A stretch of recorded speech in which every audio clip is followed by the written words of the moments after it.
इस बार वोटों का हकदार जीतेगा इस बार।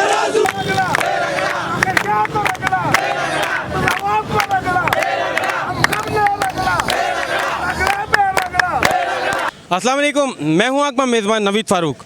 इस वक्त मैं मौजूद हूं हाई कोर्ट और इलेक्शन कमीशन के दरमियान, जहां जमात इस्लामी के धरने की तैयारियां जारी हैं। हम यहां पर आए हैं तो लोगों से बात करते हैं, देखते हैं कि उनका इस हवाले से क्या कहना है। वीडियो आगे देखने से पहले चैनल को सब्सक्राइब करें और बेल आइकन पर क्लिक करें। ये धरना इंतखाबात मुलतवी करने की साजिश के ख़िलाफ़ है, क्योंकि फ़ैसला आवाम ने दे दिया था और वो नज़र आने लगा था कि ये फ़ैसला हुक्मरानों के और हुक्मरानों की एजेंट पार्टी है इस शहर की, जो यहाँ पर मुसल्लत रही है। कराची उन सब की कारकर्दगी के ख़िलाफ़ खड़ा होने जा रहा था। इन्होंने इंतखाबात को इसीलिए मुलतवी किया है।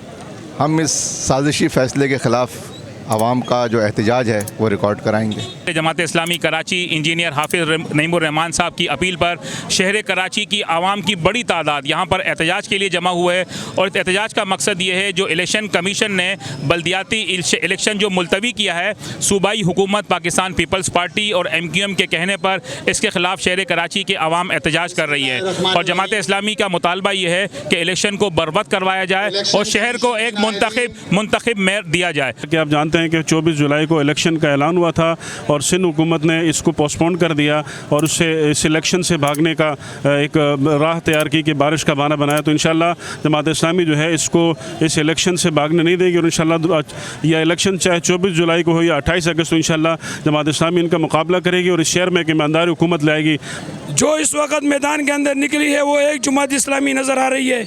कराची के हालात के हवाले से और कराची में जो खिदमत की है अब्दुल सत्तार अफगानी साहब रहमतुल्लाह अलैह ने खिदमत की है, नेमतुल्लाह खान एडवोकेट ने खिदमत की है, वही काम आज भी हमें नज़र आ रहे हैं। इसके बाद लोग जो आए उन्होंने अपनी तजोरियाँ भरी, लोगों के हक के ऊपर डाका डाला, लोगों को लाशें दी।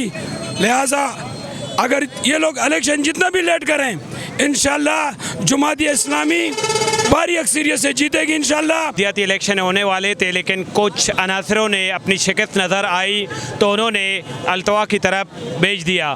तो मैं आवाम आपके तवस्सुत से आवाम को बताना चाहता हूँ, इंशाल्लाह इन शिकस्त इनका मुक़द्दर बन चुका है, क्योंकि ये कराची पर काबिज़ होकर कराची के हुकूक़ को गज़ब करने की कोशिश करते हैं। इंशाल्लाह इनको हम भागने नहीं देंगे। इंशाल्लाह जब इलेक्शन होंगे तो इनको अपनी शिकस्त इनका मुक़द्दर बन चुका है। का अल्तवा किया गया है, ये कराची की आवाम के हक़ पर डाका डाला गया है। शर्म आनी चाहिए पीपल्स पार्टी और MQM को, जो इंतखाबात से भाग गई है। कराची की आवाम रोडों पे निकल गई है। इंशाल्लाह कराची की आवाम इन गाजिबों से अपना हक लेकर रहेगी। पार करेंगे, पार करेंगे, पार करेंगे, पार करेंगे,